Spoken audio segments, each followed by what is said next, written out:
చిన్న బల్ల మీద కూర్చుని కిటికీలోంచి ఆకాశంలో మిలమిల్లాడుతున్న ఒంటరి నక్షత్రాన్ని చూస్తోంది చిత్రాదేవి. విసిరేసినట్లు ఓ పక్కగా మిగిలిపోయిన ఆ ఒంటరి నక్షత్రం లాంటిదే తను కూడా. అత్తయ్య వెనక్కి తిరిగి చూసింది. మంగళం నుంచునుంది. ఏమ్మా, నువ్వు భోజనం చేయలేదు? ఆకలిగా లేదు. మంగళ నవ్వింది. నువ్వెందుకలా అయిపోతున్నావో నాకు తెలియడం లేదు. కొన్ని విషయాల్ని తెలుసుకోవాలని ప్రయత్నం చేయకూడదు. నువ్వు చిన్నపిల్లవి. కానీ సమస్య మన చుట్టూ అల్లుకునుంది కదూ. మంగళ మాటల్లోని శ్లేషని గుర్తించింది చిత్రాదేవి. ఆనాడు కృష్ణప్రసాద్ కోసం తను ఆశపడింది. ఈనాటి రవిచంద్ర కోసం మంగళ. ఎంత చిత్రం. పెద్దదానివి, నువ్వు గేటు దాటి బయటికి వెళ్ళగా నేను చూడలేదు. అలాంటిది ఈరోజు నువ్వెక్కడికో వెళ్ళావు? మాస్టారింటికి వెళ్ళాను, ముక్తసరిగా అంది చిత్రాదేవి. అనుకున్నాను అక్కడికే వెళ్ళుంటావని, మెల్లగా అంది మంగళ. నన్ను ఒంటరిగా విడిచిపెట్టు మంగళ. మంగళ చిన్నగా నవ్వడానికి ప్రయత్నించింది. ఒంటరితనం దిగుల్ని, భయాన్ని, ఆందోళనని, దుఃఖాన్ని పెంచుతుంది అత్తయ్య. అయినా పర్వాలేదు, కాసేపు నన్నిలా ఏడవ నువ్వు, ఉక్రోషంతో అంది చిత్రాదేవి. అత్తయ్య, ఆమెని తన వైపుకు తిప్పుకుంది మంగళ. నువ్వు తప్పితే చెప్పుకోవడానికి నాకెవరున్నారు? జరిగిన గతాన్ని గుర్తు చేసుకుని నువ్వు బాధపడుతున్నావు. ఏం జరుగుతుందోనన్న భయంతో నేనున్నాను. నాకు ఒక మాటకి సమాధానం చెప్తావా? మేనకోడలి నుదురుపైన ముద్దు పెట్టుకుంది చిత్రాదేవి. ఎవరు లేని ఈ ఒంటరిదానికి నువ్వు బిడ్డలాంటిదానివమ్మా, అడుగు అంది. కృష్ణప్రసాద్తో నీ పెళ్లి జరగకపోవడానికి కారణమేమిటి? ఊహించని ఆ ప్రశ్నకి వెంటనే సమాధానం చెప్పలేకపోయిందామె. మెల్లిగా వెళ్ళి మంచం మీద కూర్చుంది. నేను అడగకూడని ప్రశ్నగానే అడిగానా? ఆమె భారంగా నిట్టూర్చింది. నీ మనసుకి కష్టం కలిగితే చెప్పద్దు. అదేం కాదమ్మా, చెప్తాను అంది ఆర్ద్రతతో చిత్రాదేవి. వెంకటప్రసాద్ గారికి జమీలిపోయినా వాటిపైన మమకారం పోలేదు. కొడుకు పాపారావు వ్యసనాల పుట్ట, కూతురు చిత్రాదేవిని జమీందార్ల కుటుంబంలోనే ఇవ్వాలన్న పట్టుదల. అలాంటి సమయంలోనే రావు బహదూర్ రాజారావు గారి అబ్బాయి కృష్ణప్రసాద్తో చిత్రాదేవి సంబంధం నిశ్చయమైంది. ఎన్నాళ్ళనుంచో కృష్ణప్రసాద్ గురించి విని అతని పట్ల మనసు పెంచుకున్న చిత్రాదేవి ఆనందానికి అవధులు లేకుండా పోయాయి. కానీ కృష్ణప్రసాద్ గురించి రకరకాల విషయాలు తెలిసాయి. ఊళ్ళో ఓ అమ్మాయిని ప్రేమించాడని, ఆమెని తప్పితే ఎవరినీ చేసుకోనంటున్నాడని. పెళ్లి జరిగిపోతే అంతా సర్దుకుపోతుందంటున్నారు. తనకి కాబోయేవాడు మరో అమ్మాయి అంటే మనసు పడినవాడని తెలిసి మనసు చివుక్కుమన్నా పెద్దవాళ్ల మాటలతో పెళ్లి జరిగాక అతన్ని తన వైపుకు తిప్పుకోవచ్చునని ఆశపడింది చిత్రాదేవి. ఆ రోజు పెళ్లి రోజు. ఎంతో ఆర్భాటంగా జరుగుతుందనుకున్న ఆ పెళ్లి రోజు ఒక్కసారిగా పిడుగుపడినట్లయింది. పెళ్ళికొడుకు కనిపించడం లేదన్నారు. రాజారావు గారు ఉగ్రుడైపోయాడు. కృష్ణప్రసాద్ ప్రేమించిన అమ్మాయి తండ్రిని నిలదీశారు. చిత్రహింసలు పెట్టారు. తనకి తెలీదని ఎంత చెప్పినా వినలేదు జమీందారు.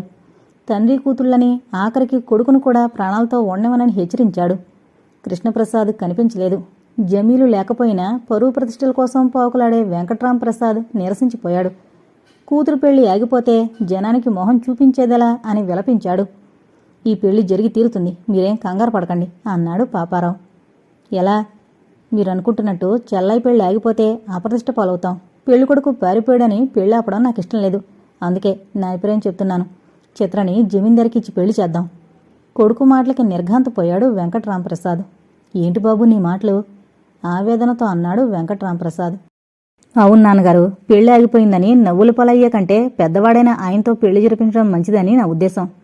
అతని ఉద్దేశం వెనక ఏముంది ఎవరికీ తెలియకపోయినా అప్పటికదే మంచిదని తోచింది. బంధుమిత్రులు కూడా పాపారావు మాటల్ని సమర్థించారు.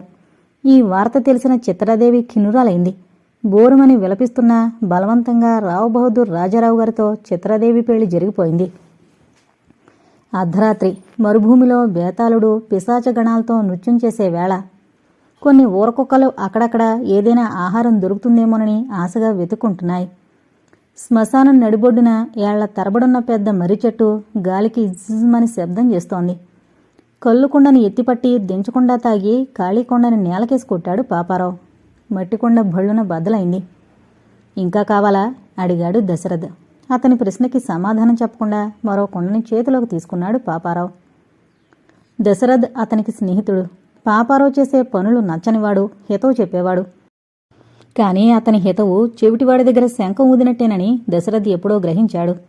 చాలా రోజుల తర్వాత పాపారావు కలిశాడు. తోడు రమ్మంటే వచ్చాడు. మెల్లగా తాగుతూ అతని కేసి చూశాడు దశరథ్. అతని మొహంలో అసహనం, కోపం, ఉద్రేకం. ఎంత అవమానం! రవిచంద్రని పరాభవించడానికి వెళితే తనకే పరాభవం జరిగింది. మున్సబు కూతురు ఆడదేనా? నిజంగా దెయ్యమే. లేకపోతే దానికి అంత శక్తి ఎక్కడది? ఎందరో ఆడవాళ్ళని లొంగదీసుకున్న చేతులు తనవి. అలాంటి తనని అవలీలగా విసిరికొట్టింది. ఛ!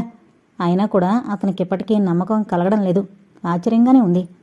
సంవత్సరాల తరబడి అమావాస్య రాత్రి నుంచి పున్నమి రాత్రి వరకు బేతాళుడు రాజ్యం చేసే శ్మశాన వాటికనే తను స్థావరంగా చేసుకుని కార్యకలాపాలని నడిపిస్తున్నాడు. ఏనాడు ఎప్పుడూ అలాంటి అవాంతరం కలగలేదు. కొన్ని రోజుల క్రితం రవిచంద్ర మాత్రమే తనని ప్రతిఘటించాడిక్కడ.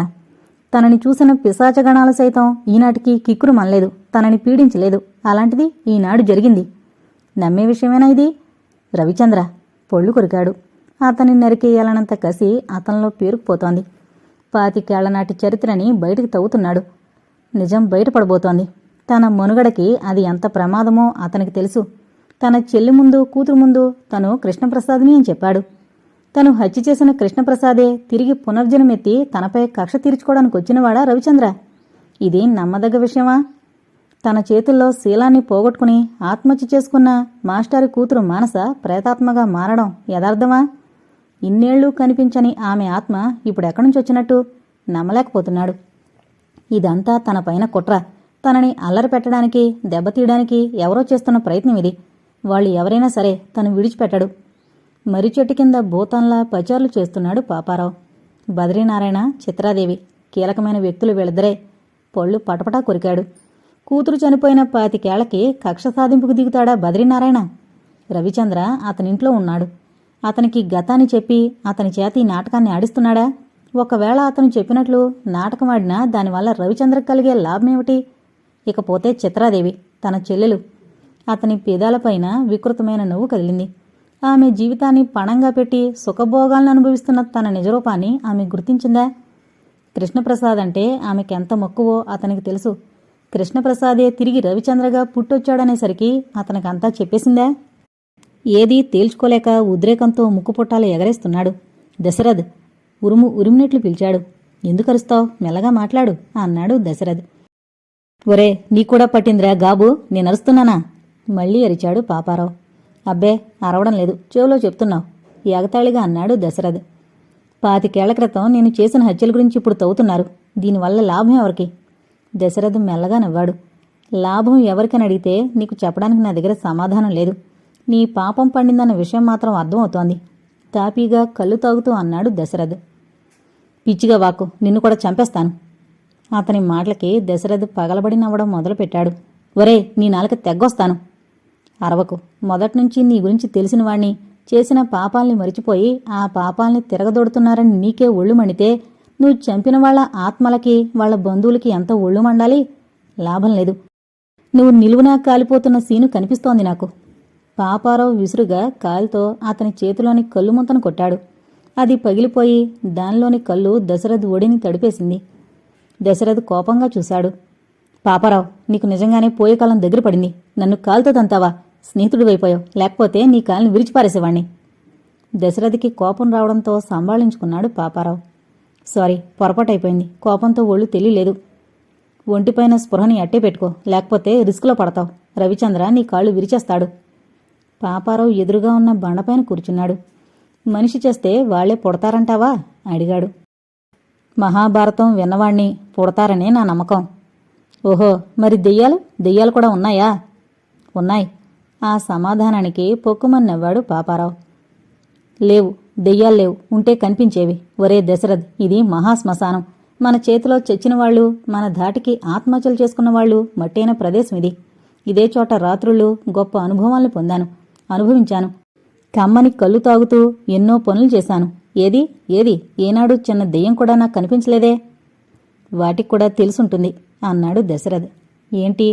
కనిపిస్తే వాటిని కూడా విడిచిపెట్టమని. ఆ మాటలకి మీసాన్ని మెలేశాడు పాపారావు. గుమ్మానుకున్న కర్టెన్ సవరించి మధ్యలో నుంచుని తన కేసు చూస్తున్న కృష్ణప్రసాద్ కేసి కన్నారప్పకుండా చూస్తూ నిలబడిపోయింది చిత్రాదేవి. నిందితుడిలా తలదించుకున్నాడు కృష్ణప్రసాద్. అతని మనసులో జరుగుతున్న సంఘర్షణని ఆమె పసిగట్టింది. ఎందుకు పిలిచారు? తలెత్తకుండానే అడిగాడతను. ఆమె అతని మనోహర రూపాన్ని మనసారా వీక్షిస్తూ ఎదురు ప్రశ్న వేసింది. పిలవకూడదా? అతనికేం సమాధానం చెప్పాలో బోధపడలేదు. ఆమె ముందు నుంచోడానికే ఎంతో ఇబ్బందిగా ఉంది. అసలు లోపలికి ఆమె పిలిచిన వెంటనే వచ్చి తప్పుగాని చేశానా అన్న భావన అతని మనసుని తొలుస్తోంది. ఆమె 2 అడుగులు ముందుకేసింది. చిన్నగా నవ్వడానికి ప్రయత్నించింది. కానీ పేలవంగా తేలిపోయింది. తలదించుకోవాల్సినంత తప్పు చేసినట్టు అనిపిస్తోందా? ఆమె ప్రశ్న కృష్ణప్రసాద్ని చెళ్ళుమని కొరడాతో కొట్టినట్టు అనిపించింది. మెల్లగా తలెత్తి ఆమె కేసి చూశాడు. సుకుమారంగా, అందంగా ఉంది. మానస కంటే కాస్త పెద్ద కావచ్చు. ఎంతో బాధ, జాలి కలిగాయి. తను కనిపించకుండా వెళ్ళిపోతే పెళ్లి ఆగిపోతుందనుకున్నాడు. కానీ ఒక భయంకరమైన మలుపు తీసుకుంటూ తన తండ్రే ఆమెని పెళ్లాడతాడనుకోలేదు. తన తండ్రి నిర్ణయం పట్ల నిరసన భావం నిండిపోయింది అతనిలో. క్షమించండి, ఇలా జరుగుతుందనుకోలేదు మెల్లగా అన్నాడు. ఆమె పెదవులపైన విషాదంతో కూడిన నవ్వు కదిలింది. ఇందులో నా ప్రమేయం లేదు. నేను ముందే చెప్పాను. కానీ నాన్నగారు పట్టుబట్టారు. ఏం చేయడానికి దిక్కుతోచక ఇంట్లోంచి వెళ్ళిపోయాను చెప్పాడు వివరణిస్తూ. నిన్ను నేను సంజేషి ఏమీ అడగలేదు కృష్ణ. నువ్వు తప్పు చేశావనే అభిప్రాయం నాకు లేదు. ఆమె మాటలకి ఆశ్చర్యంగా చూశాడు కృష్ణప్రసాద్. రైల్వే ట్రాక్కి కొంచెం దిగువగా కృష్ణప్రసాద్ ఒడిలో పడుకుని శూన్యంలోకి చూస్తోంది మానస. ఆమె కళ్ళ చివర్ల నుంచి కన్నీరు జారిపోతోంది. ఆమె వీపుపైన ఆప్యాయంగా చేతితో నిమురుతున్నాడు కృష్ణప్రసాద్. ఎందుకు కన్నీళ్లు అడిగాడతను. నా గురించి ఎన్ని కష్టాలు పడుతున్నావు కృష్ణ, ఆవేదనతో అందామే. అతను చిన్నగా నవ్వాడు. నా కోసం నువ్వు, నీ కోసం నేను, ఒకరికొకరం, మనకెవరున్నారు? నాకెందుకో భయంగా ఉంది కృష్ణ. భయం దేనికి? నేను లేనా? మనల్ని ఎవరూ విడదలేరు మనసా. అతని మాటలు పూర్తి కాలేదు. ఎవరో వికృతంగా నవ్వినట్లనిపించి తలెత్తి చూశాడు కృష్ణప్రసాద్. చుట్టూ గొడ్డళ్లు చేతబట్టుకున్న రౌడీలు. వాళ్ల ముందు పాపారావు. మానస బెరుకుగా లేచి నిలబడింది. కృష్ణప్రసాద్ గబాలను లేచి ఆమెని పొదువు పట్టుకున్నాడు. మీది విడిపోలేని జంటని నాకు తెలుసు. అందుకే విడగొట్టడానికి వచ్చేశాను. పాపారావు మాటలకి అతను ఉద్రేకంతో అన్నాడు. ఆ మాట చెప్పడానికి నువ్వెవరు? ముందిక్కడి నుంచి వెళ్ళు. పాపారావు వికటంగా నవ్వాడు. వెళ్ళడానికి కాదు వచ్చింది, నిన్ను ఫినిష్ చేయడానికి. నేను నీకేం అపకారం చేశాను? అపకారం చేయలేదు, అడ్డంతే. నీకేం అడ్డు రాలేదు. మా దారిన మమ్మల్ని పోనివ్వను. పోనిస్తే నాకు చాలా నష్టం బాబు. ఈ జమీందారికి వారసుడు నువ్వు. అందుకే నిన్ను అడ్డు తొలగించాలనుకుంటున్నాను. మీ బాబు మళ్ళీ పెళ్లి చేసుకున్నా నీ బాబు దగ్గర నా చెల్లెలు ఉండదు. అంచేత కొత్తగా వారసుడు పుట్టుకొస్తాడన్న భయం లేదు. నాకు ఆ ఇంటికి సంబంధం లేదు ఖచ్చితంగా అన్నాడు కృష్ణప్రసాద్. వేడిలో అనే మాటలు చల్లబడ్డాక ఉండవు బాబు. నిన్నెలా వదిలేస్తే ఈ పిల్లని పెళ్లి చేసుకుంటావు. నీకు పిల్లలు పుట్టారనుకో, ఆ ముసలి జమీందారు మళ్ళీ నిన్ను చేరదీసే ప్రయత్నం ఉంది కదా. అందుకే రూటు తీసేయాలి. ఇకపోతే ఈ పిల్ల, ఇదివరకే దీని మీద మనసు పడ్డాను అంటూ మానస చేతిని పట్టుకుని విసురుగా లాగాడు పాపారావు. కృష్ణప్రసాద్ ఉద్రేకంతో ఊగిపోయాడు. కానీ తన నిస్సహాయత ఎలాంటిదో అతనికి తెలుసు. పాపారావు కళ్ళల్లో కనిపిస్తోన్న ఎర్ర జీరలు చాలు అతనంత దారుణం చేయడానికైనా సిద్ధంగా ఉన్నాడని. చుట్టుముట్టున్న రౌడీల చేతుల్లో గండ్ర గొడ్డలున్నాయి. పరిస్థితి చేయిజారిపోయిందని తెలుసుకున్నాడు కృష్ణప్రసాద్. పాపారావు మానసని శ్మశానం వైపు ఈడ్చుకెళ్తున్నాడు. ఆమె కేకలు పెడుతోంది. అతని నుంచి విడిపించుకోవడానికి శతవిధాలా ప్రయత్నిస్తోంది. కృష్ణప్రసాద్ ఆ దృశ్యాన్ని చూస్తూ భరించలేకపోతున్నాడు. తన కళ్ళ ముందే తన నేస్తాన్ని, తన ప్రేమని, తన ప్రాణాన్ని ఆ కిరాతకుడు ఈడ్చుకెళ్తుంటే ఒరే ఆగు పులిలా గర్జించాడు. కానీ పాపారావు ఖాతరు చేయలేదు. చుట్టూ ఉన్న రౌడీలు గొడ్డళ్ళని గాల్లో విలాసంగా కదుపుతూ అతన్ని సమీపిస్తున్నారు. ఆలస్యం చేసి ప్రయోజనం లేదని అతనికి తెలుసు. తెగింపు తప్ప అతని దగ్గర మరో ఆయుధం లేదు. వాళ్ల మధ్య నుంచి ఒక్కసారిగా పరుగు తీశాడు. మట్టి రోడ్డు, గుంటలు, గతుకులు. అతను వేగంగా పరుగు తీయలేకపోతున్నాడు. వెనక యమకింకరులా రౌడీలు తరుముకొస్తున్నారు. కృష్ణ హృదయ విదారకంగా మానస పిలుపు. ఆ రౌడీల బారి నుంచి తప్పించుకోలేనని అతనికి అర్థమైపోయింది. మరణం తథ్యం. కానీ చనిపోయేలాగా మానసని కాపాడుకోగలిగితే చాలు. ఆ తర్వాత ఏం జరిగినా తనకి ఎలాగూ తెలీదు. ఒక పక్క ఆలోచనలతోనే తరుముకొస్తున్న వారి బారి నుంచి తప్పించుకోవాలన్న తపన, ఆరాటం. మర్రి చెట్టు దగ్గర పాపారావు చేతుల్లో గింజుకుంటోంది మానస. ఆమెపైన అత్యాచారానికి ఒడిగడుతున్నాడు. ఏడుస్తోంది. ఎలా ఆమెని కాపాడ్డాం? తనే ఓ పక్క తప్పించుకోవాలని స్థితిలో ఉన్నాడు. తన ప్రాణం కంటే కూడా మానస ముఖ్యం అతనికి. మానస గుండె పగిలేలా అరిచాడు కృష్ణప్రసాద్. కారు చీకట్లో ఒంటరి నక్షత్రపు వెలుగులో అతనొచ్చి తనని రక్షిస్తాడన్న ఆశ ఆమెలో. చిన్న గుంటలో కాలు పడింది. ముందుకి తూలిపడ్డాడు కృష్ణప్రసాద్. అంతే, ఓ గొడ్డలి దెబ్బ కాలి చీలమణ దగ్గర పడింది. ఒంటి కాలుపై పైకి లేవబోయాడు. రెండో కాలుపై మరో గొడ్డలి దెబ్బ. బాధగరిచాడు కృష్ణప్రసాద్. తెగిపోయిన కాళ్లపైన లేచి నిలబడాలని, మానస దగ్గరికి చేరుకోవాలని అతని ఆరాటం. వెలకిల్లా పడిపోయాడు రక్తపు మడుగులో. ఒక రౌడీ చేతిలోని గొడ్డలి విసురుగా గాల్లోకి లేచింది. ఆ దెబ్బ కృష్ణప్రసాద్ మెడపైన పడింది. అంతే, అతని శరీరం కొన్ని క్షణాలు కొట్టుకుంది. రవిచంద్ర నుదిరంతా చెమట పట్టేసింది. ఆ తర్వాత ఏం జరిగింది నాకు తెలీదు అన్నాడు రవిచంద్ర. ఆమె పేలవంగా నవ్వింది. ఏం జరుగుతుంది రవి? ఆ దుర్మార్గుడు జమీందారు గారే ఈ హత్య చేయించారని చెప్పాడు. కొడుకు మరణవార్త వినగానే జమీందారు గారికి పక్షవాతం వచ్చి నోరు కాలు చేయి పడిపోయాయి. మానస కృష్ణప్రసాద్ హత్య కళ్ళారా చూసిన ఆమె అది భరించలేక ఆత్మహత్య చేసుకుందని చెప్పగా విన్నాను. కానీ మానసపై అత్యాచారం జరిగిందని మనకిప్పుడు తెలుసు కదూ. ఇంత దుష్టపు ఆలోచనతోనే నా జీవితాన్ని కూడా బలిపెట్టాడని తెలియలేదు ఆమె ఆవేదనతో అంది. చీకటి పడింది అన్నాడు. వెళతాను, కానీ జాగ్రత్త రవి. అతను నవ్వాడు. నేను కృష్ణప్రసాద్లా పిరికివాణ్ణి కాదుగా అన్నాడు. ఏమో, నాకైతే చాలా భయంగా ఉంది. నువ్వు ఎంత ప్రమాదంలో ఉన్నావో నాకు తెలుసు రవి, ఉద్వేగంతో అంది చిత్రాదేవి. ఆమె కళ్ళ వెంట కన్నీరు జారుతోంది. భయమేమీ లేదు, మీ ఆశీస్సులు చాలు. ఒక్క మాట. ఏంటి? మానస్ ఇప్పటికీ నీ వెంటే ఉంటోందా అడిగింది ఆమె. ఏయ్, ఉన్నానని చెప్పు. చెవి దగ్గర గుసగుసగా వినిపించింది. ఉన్నానని చెప్పమంటోంది అన్నాడు రవిచంద్ర. ఆశ్చర్యంగా చూసింది చిత్రాదేవి. ఆమె వెళ్ళిపోయింది. ఘల్లు ఘల్లు. అతని భుజంపై స్పర్శ చేత్తో తడుముకున్నాడు రవిచంద్ర. ఆ తర్వాత జరిగింది చెప్పనా? జాలిగా అడిగింది ప్రేతాత్మ. కృష్ణప్రసాద్ తనని కాపాడతాడన్న చిరు ఆశతో ఉన్న మానస కళ్ళ ముందే అతని నరికేయడం చూసి నిర్వీర్యురాలైపోయింది. ఆ అవకాశం పాపారావు దాడికి సులువైపోయింది. అచేతనంగా పడున్న మానసని అక్కడే విడిచిపెట్టేసి తన బృందంతో వెళ్ళిపోయాడు పాపారావు. కృష్ణప్రసాద్ శవంపై పడి రోదించింది మానస. ఇక కృష్ణప్రసాద్ లేడు, తన బతుకు నాశనమైపోయింది. కృష్ణ లేని జీవితం పిచ్చిదాన్లా అరిచింది, రోదించింది, మొత్తుకుంది. రక్తసిక్తమైన చేతులు, విడివడిన కురులు, చిరిగిపోయిన రవిక, ఒళ్లంతా రక్కులు, గాయాలు. కృష్ణ, నువ్వు ఉన్నావన్న ధైర్యంతో పోరాడాను, కానీ నా కళ్ళ ముందే నిన్ను చంపేశారు. నన్ను దగా చేసి వెళ్ళిపోయావా కృష్ణ? వద్దు, పులి నన్ను కౌగిలించుకుంది. నేను వచ్చేస్తాను, నీ దగ్గరకు వచ్చేస్తాను. దూరంగా రైలు కోత. ఆమె లేచి నుంచుంది. పరిగెత్తడం మొదలుపెట్టింది. అంత దారుణాన్ని కళ్ళతో చూశాక కూడా ఇంకా ఎలా జీవించి ఉన్నది ఆమెకే తెలియడం లేదు. దూరంగా రామకృష్ణాపురం రైల్వే గేటు.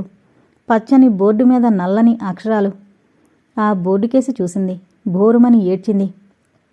అదే ట్రాక్ పక్క చిన్నతనం నుంచి తను కృష్ణ ఆడుకునేవాళ్లు. ఆ ట్రాక్ దగ్గరే కాలనాగుకాటుకి గురయ్యారు ఈరోజు. గేటు పడింది. దూరంగా ప్లాట్ఫామ్ పైన రైలు చాగింది. ఆమె గుండెలు వేగంగా కొట్టుకుంటున్నాయి. ఆ కిరాతకుడు ముట్టుకున్న శరీరాన్ని భరించలేకపోతోంది. తన తండ్రి రైలు కదలడానికి పచ్చజెండా చూపిస్తున్నాడు. ఇక్కడ తను చేయబోతున్న పని ఆయనకి తెలీదు. తను విడిచిపెడుతోన్న రైలు కిందే తన కూతురు పడిపోబోతుందని ఆ సమయంలో ఆ దురదృష్టవంతుడికి తెలీదు. ఆయన చేతిలో పచ్చజెండా ఊగుతోంది. రైలు కదిలింది. మరికొన్ని క్షణాలు చాలు, కానీ ఆ కొద్ది క్షణాలు సైతం ఆమె భరించలేని స్థితిలో ఉంది. ఆమె ఊపిరి బరువుగా తీస్తోంది. రైలు 10 గజాల దూరంలో ఉంది. సరిగ్గా రామకృష్ణాపురం రైల్వే ట్రాక్ పైన పడుకుందామె. ఆ క్షణంలో చనిపోతున్నానన్న దిగులు కానీ భయం కానీ ఆమెలో లేవు. కక్ష, ప్రతీకారం తీర్చుకోవాలన్న తపనతో ఆమె గుండెల్లోని అగ్నిపర్వతాలు బద్దలవుతుండగా మెల్లగా తలెత్తి చూసింది. ముంచుకొస్తోన్న మృత్యురూపంలో రైలు. అంతే. మానస ప్రేతాత్మ అతని చెంపల్ని ఆప్యాయంగా నిమురుతోన్న భావన. రవి, నాకు వాడి రక్తాన్ని తాగాలని, ఒళ్లంతా పులుముకోవాలనిపిస్తోంది. నా కోరిక తీరుతుందా? తీరుస్తాను. స్థిరమైన మాటలు అతని నోటి నుంచి వెలువడినాయి. ఎక్కడికెళ్ళావు? గద్దించాడు పాపారావు. రవిచంద్ర దగ్గరికి అంది చిత్రాదేవి. ఆమె ఊహించని రీతిలో ఆమె చెంపపైన చెళ్ళుమని కొట్టాడు. ఆ దెబ్బకి చిత్రాదేవి రోషంతో చూసింది. నన్ను కొడతావా? చెల్లెలివన్న జలితో ఇన్నాళ్ళు నిన్ను వదిలేశాను, లేకపోతే ఆ ముసలి పీనుగుతో పాటే నిన్ను ఖతం చేసేవాణ్ణి. చిత్రాదేవి ఉలిక్కి పడింది. ఆయన్ని చంపింది నువ్వా? అవును, నా కడ్డు అనుకున్న వాళ్ళందరినీ లేపేశాను. ఆడదానివి, చెల్లెలివి, నా దారికి అడ్డురావని నిన్ను విడిచిపెట్టాను. ఛీ, నువ్వు మనిషివేనా? అసహ్యంగా అంది మంగళ. ఓహో, అత్తాకోడళ్ళు ఏకమైపోయారే. చూస్తుంటే జాయింట్గా డాక్టర్ని కట్టుకునేటట్టున్నారు. పొళ్ళోడతాయి అరిచింది చిత్రాదేవి. అంత సీన్ వద్దు చెల్లెమ్మా, గడప దాటితే నీ కాళ్ళుండవు. ఏడుసావు. రవిచంద్ర అపర పరశురాముడ్రా, నీ తల తెగ నరుకుతాడు అంది. ఆ మాటలకి పడి నవ్వడం మొదలుపెట్టాడు పాపారావు. నీ ప్రాణం సింపుల్గా తీసేద్దామనొచ్చాను. వెకిలిగా అంటున్న పాపారావు కేసి చూశాడు రవిచంద్ర. పైపు కాలుస్తూ నుంచున్న అతని వెనక నలుగురు దృఢకాయలు మారణాయుధాలతో నుంచున్నారు. సాహసం చేస్తున్నావేమో ఎగతాళిగా అన్నాడు రవిచంద్ర. ఇది సాహసం కాదురా కుయ్య. ఇలాంటి పనులు నాకు కొట్టిన పిండి. కోడి తల తీసినంత సింపుల్గా లేపేస్తాను. ఆ మాటలు పూర్తి కాలేదు. చెట్టు పక్క నుంచి రాయుడు, తిరుపతి మేదరకత్తులు పట్టుకునొచ్చి రవిచంద్రకి రెండు వైపులా నిలబడ్డారు. వీళ్ళని చూసుకున్నా నీ బోడి ధైర్యం హేళనగా అన్నాడు పాపారావు. నువ్వు తెచ్చిన వాళ్ళు కిరాయి గుండాలు, కానీ నా పక్కన నిలబడ్డవాళ్ళు నా కోసం ప్రాణాల్ని వడ్డగలవాళ్ళు. చూస్తారే, వేసేయండ్రా అరిచాడు పాపారావు. అతను అండమే తడువుగా రౌడీలు రవిచంద్ర, తిరుపతి, రాయుడిపైన దూకారు. భీకరమైన పోరు ప్రారంభమైంది. అక్కడ జరుగుతోన్న గొడవ గురించి ఊర్లో గుప్పుమంది. డాక్టర్ని చంపడానికి పాపారావు గూండాలతో దాడి చేశాడని తెలిసి మునసబు బృందం పొరుగున అక్కడికి చేరుకుంది. అక్కడే నుంచుని ఆ పోరుని చూస్తున్న బద్రీనారాయణ మునసబుకి సైగ చేశాడు ఆగమన్నట్టుగా. తిరుపతి, రాయుడి చేతిలో ఆ గూండాలు ఆగలేకపోతున్నారు. పాపారావు మెల్లగా అడుగులు వెనక్కి వేస్తున్నాడు. అది చూసి రవిచంద్ర ఎగిరి అతని ఛాతిపైన తన్నాడు. ఆ దెబ్బకి వెనక్కి విరుచుకు పడిపోయాడు పాపారావు. గబాలన లేచి శ్మశానం వైపు పరుగు తీశాడు. రవిచంద్ర అతన్ని వెంటాడాడు. అదే సమయంలో నాగేశ్వరి జుత్తు విరబోసుకుని పూనకు వచ్చిందల్లా ఊగిపోతూ పొరుగు పొరుగునొస్తోంది. మునసబు కంగారుగా ఆమెను పట్టుకోబోతుంటే బద్రీనారాయణ ఆపాడు. ఆమె దారికి అడ్డు వెళ్లకు అన్నాడు. రవిచంద్ర లాఘవంగా పాపారావు మెడను పట్టుకుని ముందుకు తోశాడు విసురుగా. అతను మానస సమాధిపై పడ్డాడు. ముక్కుదూలం విరిగి రక్తం కారుతోంది. 2 పళ్ళు ఊడిపోయాయి. నీ రక్తంతో నా మానస సమాధికి అభిషేకం చేస్తాన్రా. రవిచంద్ర పిడిగుద్దుల్ని భరించలేక ఆర్తనాదం చేస్తున్నాడు పాపారావు. మంగళ, చిత్రాదేవి గుర్రబండిలో అక్కడికి చేరుకున్నారు. చెల్లెమ్మ, నన్ను కాపాడు అరిచాడు పాపారావు. చిత్రాదేవి మొహాన్ని పక్కకు తిప్పుకుంది. మంగళ, నేను నీ తండ్రినే, వీడి బారి నుంచి నువ్వన్నా కాపాడు వగరుస్తున్నాడు. మంగళ వస్తున్న కన్నీటిని అదుపు చేసుకుంటూ చిత్రాదేవి భుజం పైన వాలిపోయింది. తను చేయగలిగింది ఏమీ లేదని ఆమెకు తెలుసు. అంతమంది ప్రాణాల్ని తీసిన అతనికి అది సరైన శిక్షేనని ఆమెకు ఆత్మసాక్షి బోధిస్తోంది. పాపారావుని 2 చేతులతో పైకెత్తి గిరగిరా తిప్పి సమాధిపైన విసిరి కొట్టాడు. అతని తల పగిలిపోయింది. జివ్వున చిమ్మిన రక్తంతో మానస సమాధి తడిసిపోయింది. నాగేశ్వరి సమాధిపై కురికింది. పాపారావు తల పగిలి చిమ్మిన రక్తాన్ని 2 చేతులకి అద్దుకొని పగలబడి నవ్వుతూ కురులకి రాసుకుంది. మొహానికి పులుముకుంది. ఒక్కసారి అందరికేసి చూసింది. నోట్లోంచి నాలుకని పొడుగ్గా బయటికి తీసింది. బద్రీనారాయణ అడుగు ముందుకేశాడు. శాంతించు తల్లి, ఈ రోజు కోసమే నువ్వు తప్పించిపోయావు. నీ కోరిక తీరింది, శాంతించు అన్నాడు. ఆ మాటలు ఆమెపై ఎలా పనిచేశాయో గాని సమాధిపై కూలబడిపోయింది. కొన్ని నిమిషాలు వెక్కి వెక్కి ఏడ్చింది. భయంకరమైన ఆ వాతావరణంలో ఎవరికీ నోటంట మాట రావడం లేదు. నాగేశ్వరి మెల్లగా లేచింది. రవిచంద్ర దగ్గరగా వచ్చింది. అతని కళ్ళలోకి కళ్ళు పెట్టి చూసింది. ఆమె పెదవులపైన చిన్న చిరునవ్వు. మనం దూరంగా పోదాం కృష్ణ, రా రా. ఆమె అడుగులు వెనక్కి వేస్తోంది. రవిచంద్ర ఏదో ట్రాన్స్లో ఉన్నట్టు ఆమె వైపు అడుగులు వేస్తున్నాడు. రవిచంద్రని ఆమె ఎక్కడికి తీసుకుపోతుందో ఎవరికీ అర్థం కాలేదు. బద్రీనారాయణ మంగళతో అన్నాడు. అమ్మా మంగళ, మానస ప్రేతాత్మ ఇప్పుడు ఎవరి మాట వినే స్థితిలో లేదు. దారుణం జరిగిపోబోతోంది. రవిని దక్కించుకోవాలంటే మనం ఆ తల్లిని వేడుకోవాలమ్మా అన్నాడు. చిత్రాదేవి, మంగళ కూడా చేతులు జోడించారు. అమ్మా మానస తల్లి, నీకు జరిగిన అన్యాయమే మాకు జరగడం నీకిష్టమా? అది భావ్యమా? నువ్వు ప్రేమకి అర్థం చెప్పిన సుగుణాల రాసివి. నువ్వు మమ్మల్ని విడదీస్తావా? ఇది నీకు న్యాయమా? నిన్ను మా ఇంటి ఇలవేలుపుగా కొలుస్తాం తల్లి. మమ్మల్ని కరుణించి ఆశీర్వదించు దీనంగా వేడుకుంది మంగళ. అంతే. కొండ చర్య వరకు సాగిపోయిన నాగేశ్వరి ఒక్కసారిగా ఆగిపోయింది. చలనం కోల్పోయిందల్లా స్పృహ తప్పి పడిపోయింది. మునసబు వీరాస్వామి ఆమె దగ్గరికి పరిగెత్తుకు వెళ్లాడు. 2 అంగల్లో రవిచంద్రని చేరుకున్న మంగళ ఏడుస్తూ అతన్ని చుట్టేసింది.